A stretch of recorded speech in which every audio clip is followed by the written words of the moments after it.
আমরা দেখেছি যে আজ দুপুর থেকেই দুই পক্ষের মাঝে দফায় দফায় সংঘর্ষ চলছে।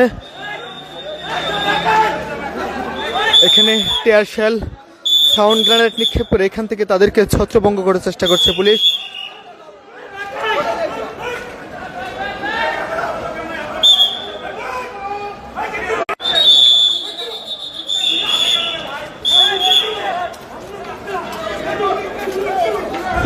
দুপুর থেকেই দফায় দফায় সংঘর্ষ হচ্ছে। আমরা দেখেছি যে পে স্কেলের দাবিতে সরকারি কর্মচারীরা বেলা 11টার সময় বিক্ষোভ মিছিল নিয়ে যমুনা প্রধান উপদেষ্টার বাসভবনের সামনে যান। তারপর তাদেরকে পুলিশ লাঠিচার্জ করে টিয়ারশেল নিক্ষেপ করে সেখান থেকে ছত্রভঙ্গ করেন।